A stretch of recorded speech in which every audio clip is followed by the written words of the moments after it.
The WWE did their annual post-WrestleMania cuts yesterday. I waited until Saturday afternoon to do this video because I assumed that the list would grow, as it usually does every year. There's always a mass release of talent on Friday. Then we find out even more names were let go the Saturday after. But right now, it's Saturday afternoon. The list really hasn't grown. All the names that were released, we found out about on Friday. So I'm just going to assume this is it.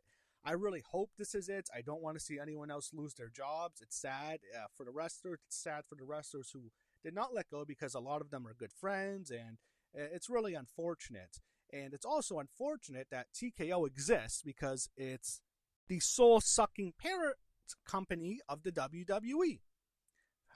Founded by Vince McMahon. So those of you who want Vince back, remember he's one of the co-founders of TKO along with Ari Emanuel, who is the CEO of TKO, and he just happened to make $67 million last year.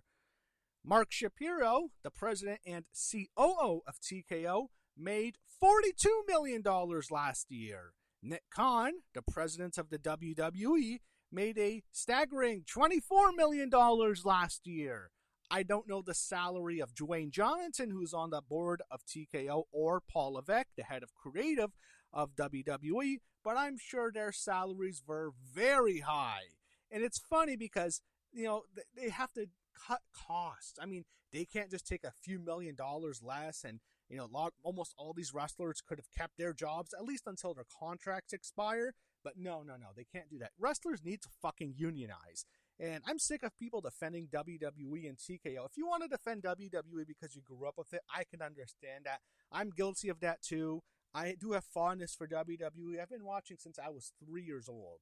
So I understand why people defend it. But defending TKO, that soul-sucking parent company who ruined WrestleMania 2 years in a row. They almost ruined it 3 years in a row, if you want to go back to 40. But they've ruined the last 2 WrestleManias. They made WrestleMania unwatchable this year with all these fucking commercials. Why are you fucking defending TKO? You're a fucking idiot. You're so stupid to defend TKO. Fuck TKO.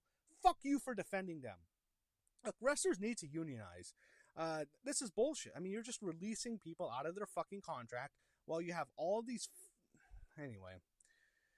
Look, the fucking parent company. Look at the fucking salaries. $109 million between the CEO and COO. I mean, like a few $1 million less.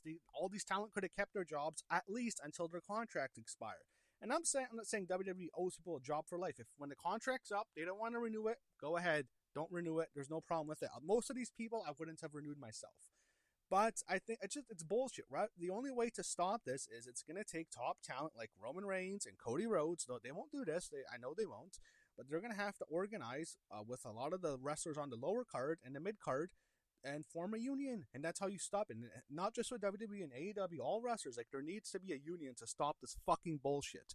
And it's disgusting this year because these fucking astronomical ticket prices, they're price gouging the fans. They're penny pinchers, TKO. They're just cutting costs, just firing people after Mania. It's sick. Like, the wrestlers need to come together to stop this fucking cancer known as TKO. Fuck TKO. But let's talk about some of the wrestlers who let go. And the list, most of the names are not surprising to me, but some of them were. And let's talk about, I'll go in order of the ones I found out about because I wrote them all down. Because that's when I first heard about it around 6 p.m. Friday. I started writing names down of people who were let go. Then I think as SmackDown was happening, I found out even more names. I had to write them down as well. So this is an order of who we found out was released. So at the start was the Wyatt Six. We have Uncle Howdy, Nikki Cross, Joe Gacy, Dexter Lumis, and Erick Rowan. So I'm going to talk about each one individually. Uncle Howdy, no surprise, Bo Dallas has been released before. Wyatt Six were not over. It's unfortunate. People love Bray, and that's why when they would come out, people would put out the fireflies for them, the lights on their phone in tribute to Bray Wyatt. But that's because of Bray Wyatt. Look, the Wyatt Six are very difficult to book. Let me explain why. When you have supernatural characters such as The Undertaker, you have to protect them. And it's very difficult because they're going to be protected. They're going to have to win a lot of matches. The only times they should lose is very rarely should they ever lose clean. It's very difficult to book them. You have to protect them. And I don't see the Wyatt Six as, any talents that are so exceptional that they need to be protected, like say The Undertaker was or Kane was when he first came in. I just don't see it, and it's difficult. It's a tough thing to book supernatural characters. I don't see the Wyatt Six as spectacular, and I don't think they're necessarily, worthy of being protected like that. It's unfortunate, but I think that's the biggest issue. It's very difficult to book a character like that. And Bray was different because he was more charismatic. But as much as I like Bray, there were stretches of his career where he was not doing good, where he was very stale, where his character was boring, where he was getting what chants from the crowd. So, it's tricky to do this. And I think the Wyatt Six with Uncle Howdy, Bo Dallas, I'm glad he got to do a tribute to Bray Wyatt. Bray had this lined up. He wanted to do the Wyatt Six, and he wanted Uncle Howdy to be part of it. Uncle Howdy was with Bray Wyatt in 2023 before Bray got sick. I think before WrestleMania 39, and he unfortunately passed away. But this was going to happen a few years ago, and I'm sure with Bray at the helm instead of Bo Dallas, Uncle Howdy, it would have been more successful, you would think. But it's one of those things where it's the legacy of Bray Wyatt. I think that's the saddest thing about it, because the legacy of Bray Wyatt, this is the end of Bray Wyatt as the character, because this was his legacy, the Wyatt Six. Now, there's nothing really left from that character, as almost everyone close to him now is out of the WWE that can continue this character. I think the only one really associated with him that's still there is Alexa Bliss. And she, by the way, paid a nice tribute to Nikki Cross, her former tag team partner. But you look at Bo Dallas' brother's not there. His father, he was released from the WWE, I think, during COVID. Rotunda, the IRS. So he's gone. Who else really close to Bray? Unfortunately, Luke Harper passed away before Bray did. Erick Rowan's gone too. So this is the end of the Bray Wyatt legacy. This is the end of his character, truly, because there's nothing really else to carry it on anymore. Now, as for the others, besides Uncle Howdy, Nikki Cross, I think this was going to be it for her. This was her last real chance to shine. Nikki did her best work on the main roster, in my opinion, was when she was a tag team with Alexa Bliss. I enjoyed that, but they didn't last too long. They did win the Women's Tag Team Champions, and they were together for about a year, but then they put Alexa with Bray, and Nikki just kind of, she really drifted away. She really didn't do much until they put her as the Nikki Ash character. Not a fan of that, I'll admit. I was not a fan, but she did have success. She won she beat, I forget, was it the Raw Women's Championship? I think it was. She won Money in the Bank, which was a surprise, and then the next night or so on Raw, she cashed in and won the belt from Charlotte Flair. Then she lost it to Charlotte at SummerSlam in a triple threat with Rhea Ripley. So that was technically her peak, 2020 to 2021. She did win the women's tag team titles with Alexa Bliss against the Kabuki Warriors, Asuka and Kairi Sane, who we're going to talk about at WrestleMania 36. So that's probably her peak, 2020 to 2021.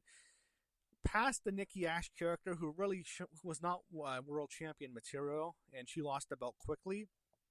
She really didn't do much until the Wyatt Six came along, and this was going to be her last real shot to shine. And I enjoyed her work in NXT. Insanity, by the way, I thought she did well in Sanity. I liked her there, but if the Wyatt Six didn't work out, I really didn't think there was much else for her. And the Wyatt Six, it didn't work. They had a great debut. It has one of the best debuts in recent memory when they murdered like the entire Raw roster in 2024. It was crazy. I mean, they showed Chad Gable with like a bullet hole in his fucking forehead. You would think someone shot Chad Gable in the head, but like, where the hell are you supposed to go from there? You're supposed to do like a major invasion with the Wyatt Six, fighting off the Raw roster, and I don't think WWE really wanted to commit to that, and I understand why. It takes a lot of commitment. I don't think the Wyatt Six, they see any of the names as really special talent that are worthy of that. So with Nikki Cross, that's why she was gone.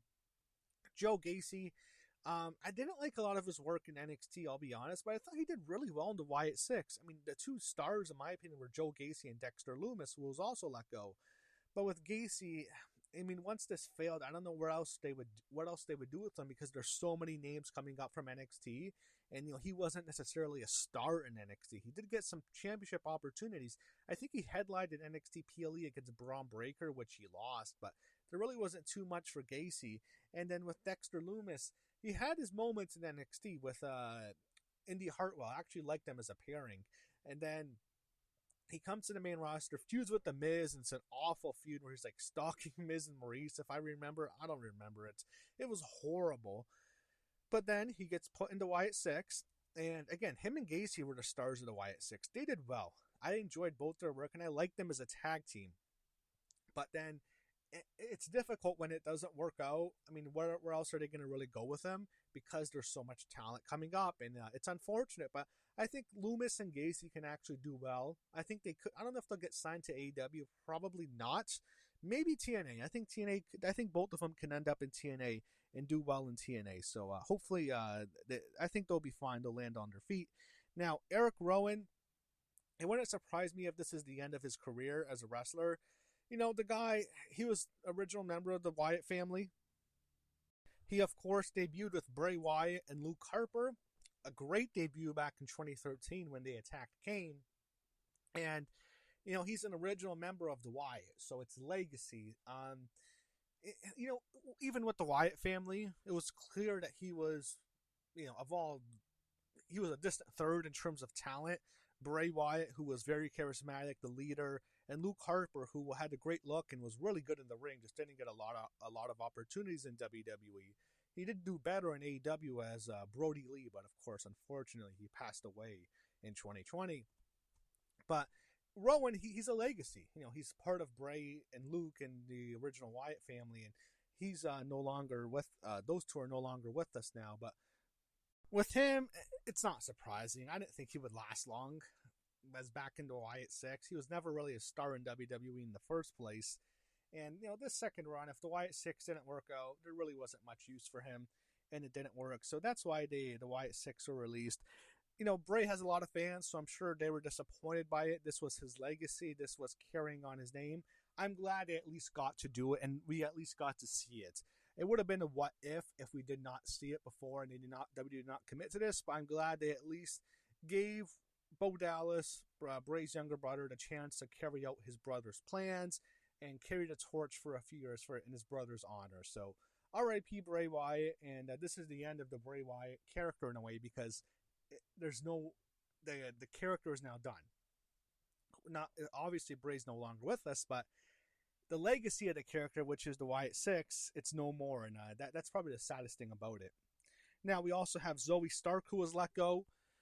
No surprise to me at all. I'll be honest, I was expecting to see her name last year when there was the post-WrestleMania cuts, because I think Sonya Deville and Shayna Baszler, whom Zoey Stark was in a stable with, they were both let go last year. So I was expecting Zoey to be let go, because I always thought those two were bigger names than her. But once they were let go and she was not, she was kind of in a way given a chance to shine as a singles name, not as a star, but at least as a name. But then she had that horrific, awful, gruesome injury on Raw in a triple threat match with Kairi Sane, who I think was just returning, and we'll talk about her. And was the third person in the match Rhea Ripley, if I'm not mistaken? But it's just one of the worst injuries I've seen in recent memory. She was going for a springboard drop kick, but Kairi was too far away in the to catch her, and she landed on one of her feet, and her knee just twisted, and it was such a gruesome injury. I still remember hearing her screams. It was awful. The referee had to carry her to the back, and she just her whole knee was blown out. Tore her ACL, MCL, PCL, I think her meniscus. Just everything was an awful, gruesome injury, and she tried to come back, and she was cleared, so at least you can say that for her. She came back from it. She was cleared. It's just she didn't get a chance to come back into the ring. I'm not sure how much it would have helped her. There would have been some sympathy for her to first come in because of the gruesome knee injury, but I'm not sure beyond that, because before that, she just got no reaction at all. So, as I said before, I think, let someone like that, let her contract go out if you don't have much plans for her. But I wouldn't have signed her long term. It's she didn't get a reaction. There's not much else to say about it. She was unable to get over. Alba Fyre, she did well in the Secret Service with Chelsea Green, but I was surprised. Actually, I'm not surprised she wasn't released last year. I thought WWE liked Isla Dawn more than Alba Fyre, formerly Kaylee Ray, who she's going to be Kaylee Ray, and she tweeted that Kaylee Ray would something that Kaylee Ray would kick Alba Fyre's ass. That's true, but I thought the way they were booked as a tag team that they liked Isla Dawn more, and they let Isla Dawn go last year. It kind of surprised me, but then maybe with Alba Fyre, her mother passed away in a really tragic accident 2 years ago. I think her family, both her parents, who were from Scotland, came to visit her in Florida, and the mother, when they were crossing the road, the mother was hit by a vehicle and she died. And just I felt so awful for Alba Fyre, for Kaylee Ray. That's such a terrible thing. Your parents come visit you, and your mother is hit by a car when they're visiting you. That's such a sad thing that happened. It really made me sad. And I was glad WWE allowed her to. They put the belts on them, even if wasn't for a long term. But they did have that cool moment at Clash at the Castle, at I believe in Scotland, in 2024. That was the same show that Drew McIntyre lost, but he lost to Damian Priest on that show, and Punk cost him the belt. That was definitely, that Clash at the Castle was the highlight for Alba Fyre and Isla Dawn, both of their careers.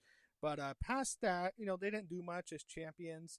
They lost the belts, and then after Isla Dawn was let go last year, they put Alba Fyre in the Secret Service along with Piper Niven, and she was with Chelsea Green, and they did a good job. But just Chelsea didn't get featured as much last year as she did the year before, so it's unfortunate. I wish they would do more with Chelsea, but once she got less TV time and she got injured, you just knew it was only a matter of time with Alba Fyre. It wouldn't surprise me if WWE, because she had such a terrible tragedy, kept her around for another year, allowed her to earn a paycheck. Because when Isla Dawn was let go, I thought they'd probably get rid of Alba Fyre too. But Kaylee Ray's very talented. I wouldn't. Maybe she can reunite with Isla. I don't know what she's doing now, but maybe they can reunite and be a team again, or she can just be Kaylee Ray, who's just a very talented wrestler when she was in NXT UK. But that's the end of her WWE run. Now you also have Andre Chase. He's who I found about at around that time when we first found out about the initial releases. The least surprising, I think, of anyone who was released. Look, once Chase U was disbanded, it was over. It was over. They fucking ruined Chase U for Ridge Holland, who was let go last year. That guy was no good. Look, no offense to Ridge. He was let go. He was just not good. He was a bad wrestler. They ruined Chase U, one of the most over acts in all of NXT. Everyone loved Chase U. Chase U was really over. People enjoyed it. They were a fun tag team that was interesting. They were entertaining. They were really good for NXT. No one thought they would go to the main roster and be much, but they were fun for NXT, and it was an act everyone enjoyed. They broke up Chase U for Ridge fucking Holland. Why? Shawn Michaels, you're an idiot booker. Some of the stuff you do is ridiculous. They thought it would help Ridge. Let's make Ridge a star in NXT. He was never anything, and he was let go. And that's why they got rid of. They ruined Chase U last year. There was I think another. I don't remember if it was last year or the year before, late 2024, early 2025-ish. Another name from Chase U was let go. So practically all of Chase U's gone now, with the exception of Thea Hale, who's still in NXT and she's still young. But these other members of Chase U, the two new members, when they tried to reboot it, it didn't work, and it had the same spark, the same charm it had last time. And it was only a matter of time when he would be let go, when the second iteration of Chase U failed, and that was the end of Andre Chase, the end of him in WWE. Maybe they could have given him a trainer role, and maybe they could keep him. They could have kept him around in NXT, but I'm not sure what he wants to do. But it's obvious this was the end of Chase U, and this was the end of Andre Chase. Because once Chase U is gone, he's not going to get pushed as a single star. Dante Chen, also in NXT, who I found out about. I know he's the first. I think he's from I think it's Singapore, if I'm not mistaken. Maybe I think that's the country. So the significant thing about him is he was the first name from there to be signed by the company, but there really wasn't much to him. With developmental guys, when you have someone who was there for a while, they don't see much in him. There's no really point of keeping him around. Now we go to the names who I found out about during SmackDown. And this is the biggest name, who I'm going to mention right now, Kairi Sane. Shocking release. Was not expecting this. Now, maybe when I watched Raw, I should have expected it because she got pinned. I think Rhea hit her with the Riptide and Io Sky hit her with the Over the Moon song. They pinned, and Io pinned Kairi. And she actually pinned Io Sky the Raw before WrestleMania, I believe. Kairi Sane pinned Io Sky in the ring. Wasn't clean, but she pinned Io Sky, who's one of the top female stars in the entire company. So this was really surprising for me. I don't get it because they were building up to a storyline in which Kairi is being verbally abused by Asuka for the last several months, and it's only a matter of time before Kairi turns babyface, stands up to the bully Asuka, and and it's going to be a great moment to see. Everyone was waiting for it. She's just being treated so poorly. She's so weak. Asuka's yelling, Kairi, Kairi, and Kairi's crying. You're just waiting for Kairi to stand up to Asuka and maybe align herself with Io Sky. We can see the Sky Pirates return. Io and Kairi are best friends. I'm sure this is killing Io Sky because her and Kairi, I know, are very close. They were even traveling together when they were feuding together. They actually they got caught on video. They were driving in the same vehicle when they were supposed to be feuding. But with Kairi, I mean, if she wasn't in the middle of the storyline, I can kind of see it. But I look at it as why you spent all this TV time building up this Asuka Kairi Sane team. Kairi's being abused by Asuka. Io was so sad because she hates seeing her friend Kairi being abused like this. And we're all waiting for Kairi to stand up to Asuka. It's going to be a great payoff. And we never got it. We thought we might get it at WrestleMania with Io Sky against Asuka. And then Kairi can stand up to Asuka, cost her the match. And we can get that great moment, but we never got the payoff, and it's obvious why, because it's probably the reason the match didn't happen at WrestleMania, that WWE doesn't see much in Kairi Sane and was going to let her go. So it's like they spent all this time on TV and there was no payoff. This is what makes people hate WWE creative. You spend all this fucking time, and if you didn't have much for Kairi Sane, you didn't want to push her past a certain level, fine. Don't give her all this TV time against Asuka, with Asuka, and building up for something that had no fucking payoff. So, looking back at Kairi Sane, she came into WWE. I think she won the first ever Mae Young Classic, if I'm not mistaken, against Shayna Baszler in the finals, I think in 2017. There was a lot of expectations for her. She was following Asuka, who came in, was very successful, a Joshi talent, and later Io Shirai at the time would come in after them. And then later Julia, who I hope, I'm really worried. I'm worried for Julia. I hope she doesn't get cut. I don't think so. I think it's probably not going to happen now. I don't want to jinx it, but I'm worried for Julia. But Kairi was a very, talented Joshi talent, had an insane elbow drop. People were looking forward to her, and she did well in NXT. She feuded with Shayna Baszler. She won the NXT Women's Championship, then lost it back to Shayna. Eventually, she got called up to main roster, went into a tag team with Asuka as the Kabuki Warriors, but then they came in with Paige, who was their manager, if you recall. They turned on Paige, and then they're their tag team, and that's probably the best time for Kairi Sane on the main roster because they won the Women's Tag Team Championships. I think they had a match against Charlotte Flair and Becky Lynch at TLC, if I'm not mistaken, in a match that they won. It was actually a TLC match for the Women's Tag Team Championships, and they won. So that was definitely the highlight for her. And, she did well in 2019. And then in 2020, her and Asuka lose the belts to Alexa Bliss and Nikki Cross at WrestleMania. And then, every single time they would lose, Kairi Sane was taking the pin. And then it wasn't surprising when we found out that Kairi wanted to go back to Japan, that she wanted to go home. And she left WWE. And they had, Bayley murder her in a backstage segment when Asuka was facing Sasha Banks for the Raw Women's Championship, I believe. And they had Bayley practically murder Kairi Sane, and that was the end of her character. But then they brought her back. She wasn't released last time. She just wanted to leave, and she wanted to go back home to Japan. But 3 years later, she comes back at Crown Jewel in 2023, and she joins Damage Control, which consisted of Bayley, Dakota Kai, and Io Sky, the first three names, the original three names of Damage Control. But then they brought in Asuka too, and Asuka and Kairi reformed the Kabuki Warriors, and you had 5 women, and they broke up the Damage Control during WrestleMania time when Bayley split up from them, who was their first leader, And then it still was, they were still a thing actually for a year. It was Asuka, Io, and Kairi with Dakota Kai. And they were Damage Control, but then, they broke away Io from them, and Io was a babyface now.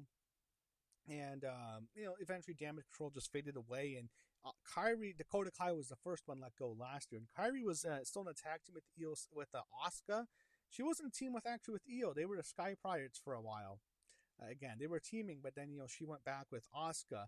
And once Asuka was healed, and it just became Asuka verbally abusing her for the last several months.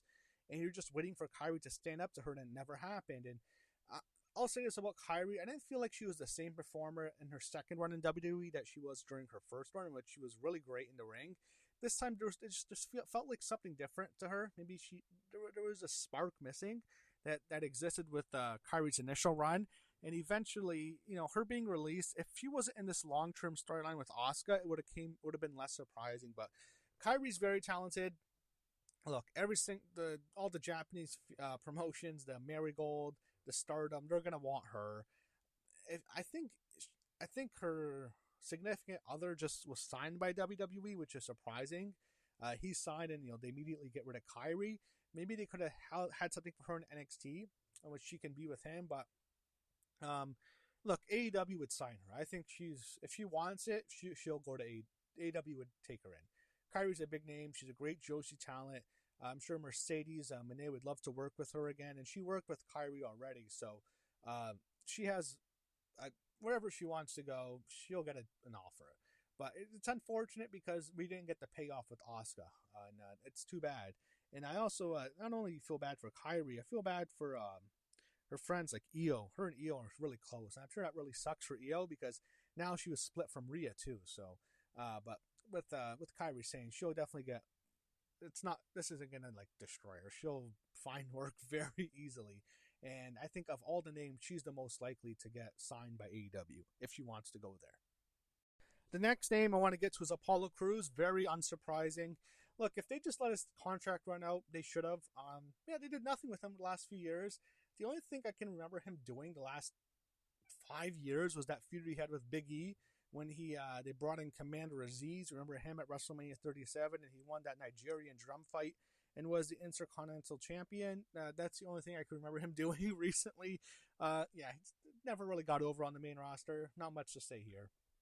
Next, we had probably besides Kairi Sane, this was the second most surprising, which were both Aleister Black and his wife, Zelina Vega, who they were just calling Zelina now, by the way.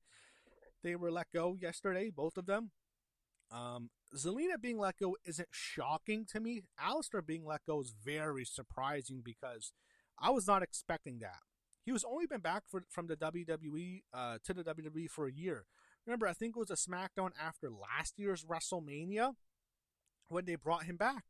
They brought him back to the company, and he was in AEW for a few years after he was released during his initial run with the WWE in 2021, which was a surprise that they let Aleister Black go.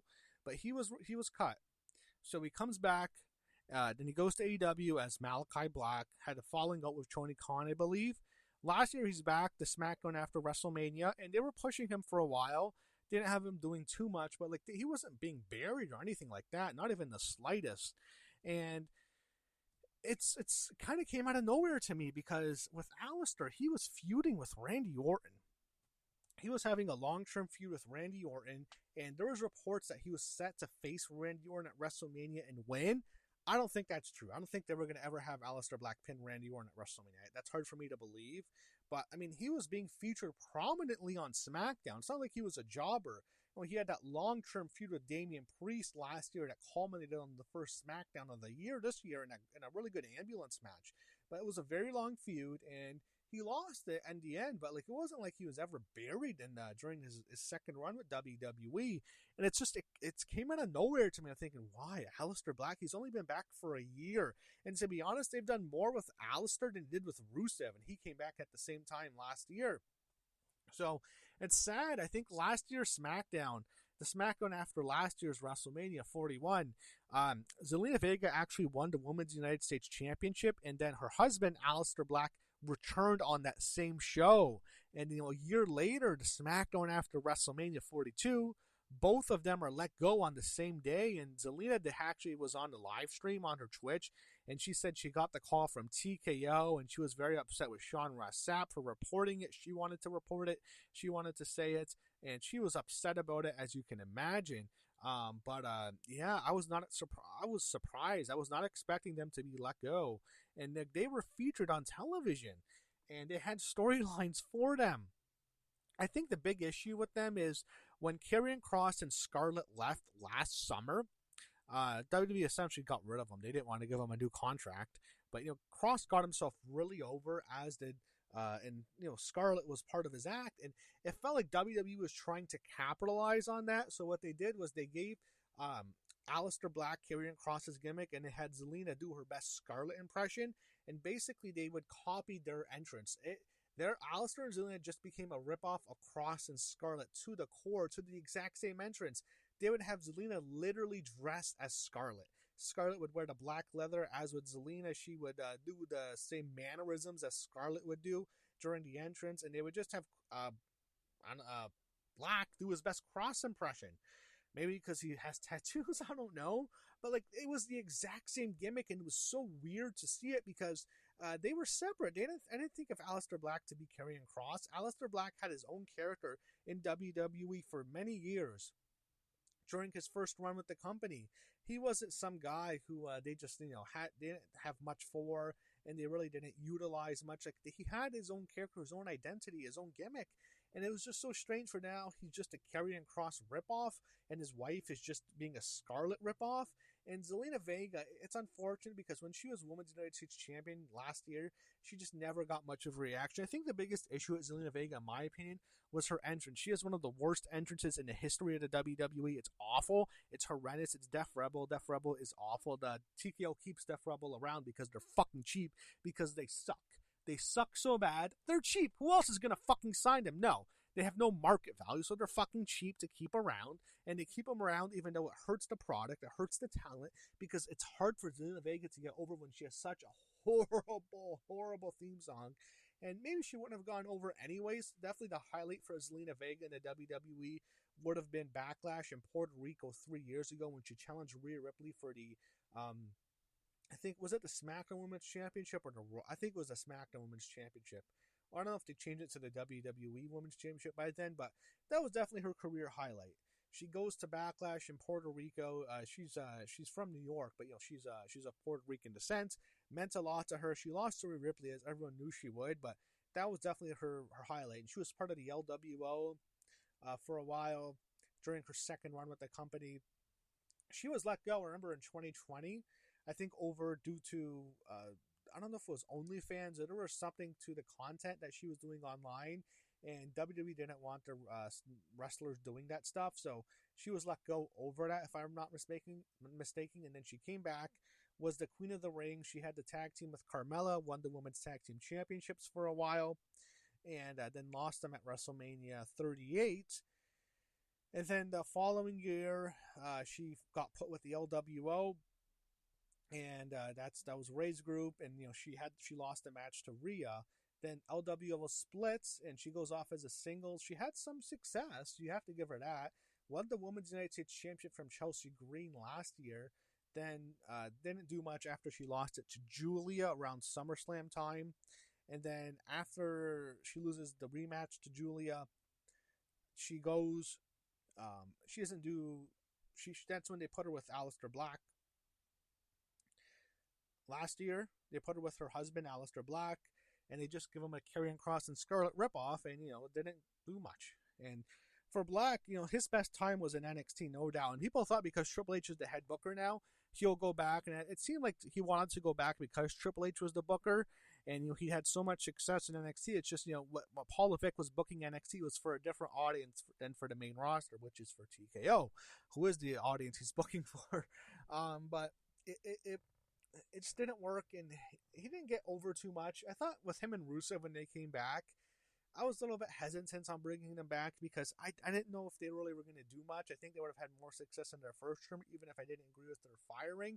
But their first run, their second runs, I'm not sure they really had much to offer too much.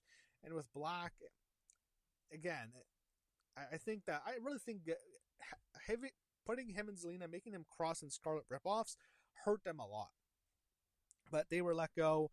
She was upset. She claims TKO called her, which probably true. But I think Triple H, he made the decision probably to let them go. Then you also have another big surprise, which were the release of the Motor City Machine Guns, Chris Sabin and Alex Shelley. Disappointing to hear this. I feel bad for them in a way because I'm sure when they came to WWE, they didn't necessarily think they were going to be there for many years because of their age. But I'm sure on their bucket list was to finally have a match at WrestleMania, and that's just not going to happen now. They didn't get put on WrestleMania last year, even though they had that great TLC match at DIY and the Street Profits last year on the SmackDown following WrestleMania. And then this year, they obviously weren't going to be put on the card because they had no TV time. It's funny because the MFTs get all this fucking TV time because of their family, and they're getting all this time, and they're fucking atrocious. They get no reaction. You have teams like DIY, who Tommaso Ciampa left earlier this year on his own. Gargano's doing nothing. I was just surprised not to hear he was fired. Fraxium, who are incredibly talented, and the Motor City Machine Guns, all this talent in that tag team division. 3 great teams. The Street Profits too. Now they got moved to Raw, but it's loaded with talent, yet they wanted to feature the fucking MFTs and the Wyatt Six, who just weren't that over. They got all this TV time over all this talent who's a lot better in the ring, who could have done really well. And I thought when SmackDown went to 3 hours, the tag division was going to shine because now they have time to go out there and have good matches with the 3-hour block. They got none of that. Instead, Solo Sikoa is now 8 segments instead of 4. And he's horrendous. He's getting all this fucking TV time because of his family. And that's just another problem with this company is the fucking nepotism. The nepotism runs so deep in this damn company. It's like, why is Solo Sikoa all over to my fucking TV screen every SmackDown? Oh, yeah, because of his family. He has no talent, no charisma. He sucks. He has a horrible look to him. He looks like shit. Like, why is he getting all this fucking time? Yet you have the Motor City Machine Guns who can have really good matches at least, get you through a 3-hour show when you don't have to have 15 backstage segments. Having good matches helps get you through 3 hours. They don't do anything with them. They do nothing with Fraxium, who I think will be released next year. Fraxium will be the Motor City Machine Guns of 2027. They're going to get cut next year. Or they never did anything with DIY instead of embarrass them. That's why Ciampa left. And it's disappointing. Look, the Guns, if AEW wants them, they'll go there. They can go back to TNA anytime. It's the Machine Guns. They're legends in TNA. They're TNA icons. They'll be fine, but still, it's too bad. They couldn't do much with them. They didn't get over too much. That's something you have to say. But at the same time, like if they'd let them actually go out there and have good matches, it would have helped SmackDown be a lot more watchable each week. But that's it for the Machine Guns in WWE. It was alright. I think it was, at least it's fine for them. At least they can say they went to WWE, had a run, didn't do much, but they did something there. Next, you have another name that surprised me, Santos Escobar. That I was not expecting this because he just signed a new deal last year and they just cut him.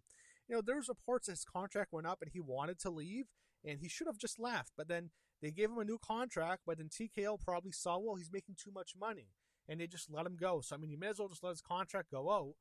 It would have had the exact same result. I really don't understand why they didn't just let his contract expire last year.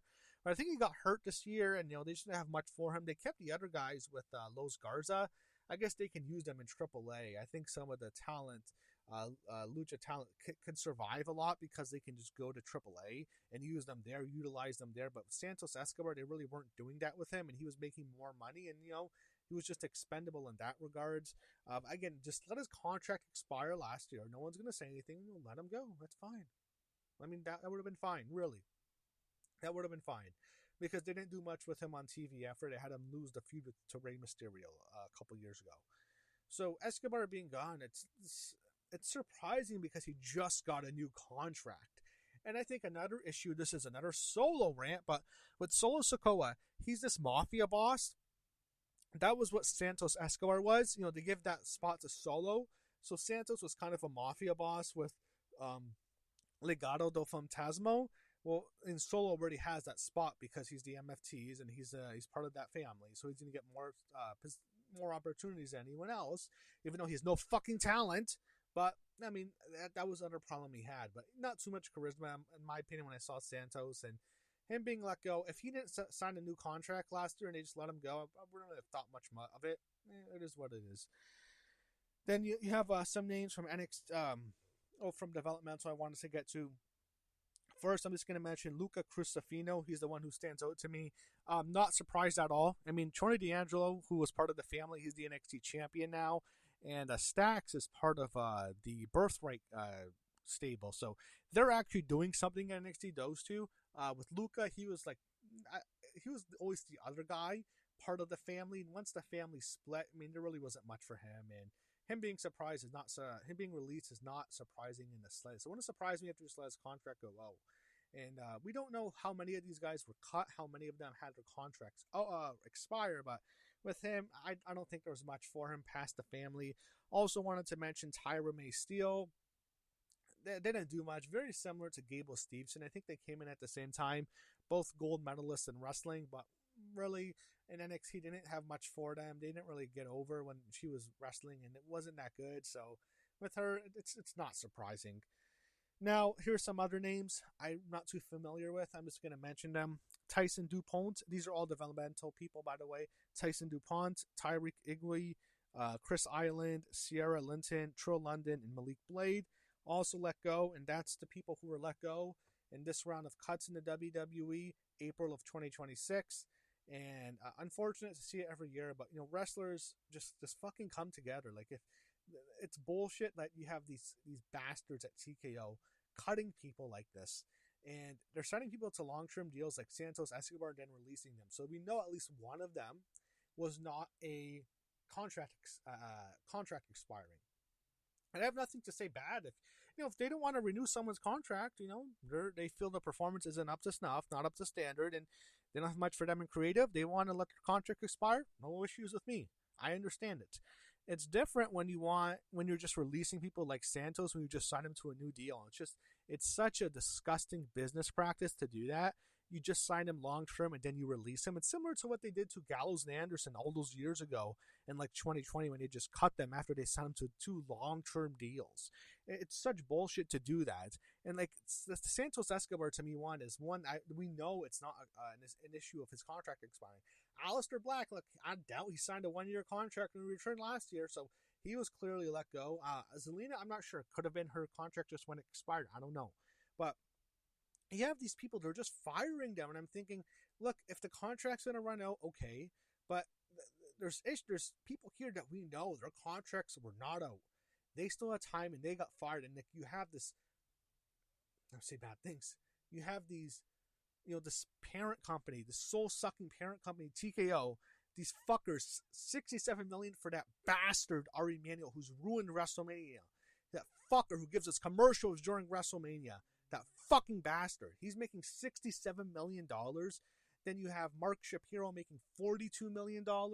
Nick Khan making $24 million. I'm sure Paul Levesque and Dwayne Johnson making, I don't know how much, but it's probably going to be over $5 million. I'm sure Dwayne, it's ridiculous. But they're making all this fucking money.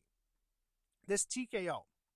Yet you have this talent. If they just made a few $1 million less, those 5 names, all this talent would have been able to stay. But, all they care about is maximizing profits unless it's their own salary. When it comes to their own salary, it's different. That's separate. But when it comes to the company, they just want to maximize profits. And, you have to come together, wrestlers. Like, this is fucking bullshit. It's going to take a lot of the wrestlers coming together to start unions, to start a union, to stop this bullshit. Look, and I'll say this one more time. Contracts expiring is fine. Don't want to renew someone's contract? That's the decision. I don't have an issue with that. It's bullshit releasing someone. When when this fucking company it's ridiculous. They're printing money. Even with WrestleMania 42 underperforming WrestleMania 41, it's still ridiculous how much money they made. And as I said, I really wish some of the wrestlers that were at the top weren't as selfish as they are, because if they weren't, then things would change, because it's going to take top names, even guys in the upper middle card, stepping up and to stop this shit. But it is what it is. The top names, the stars, they get taken care of. So you have people near the bottom. No one really stands up for them, and they don't have anyone to fight for them. But Real bullshit by WWE and by TKO. And TKO was just a cancer to the WWE. And that's all I really have to say about it. But I just wish fans would stop defending TKO like they would WWE. When you want to defend Vince because you're loyal to him, he gave you all this great memories as a child. I understand, and I can even sympathize it with, to a degree. But defending TKO, you're going to defend Ari Manuel, Mark Shapiro? Why? Fuck these people. Stop defending TKO. Fuck TKO. That's how I'm going to end this. That's how I'm going to end most of my videos now. In response to the 2026 WWE releases, all I have to say is, fuck TKO.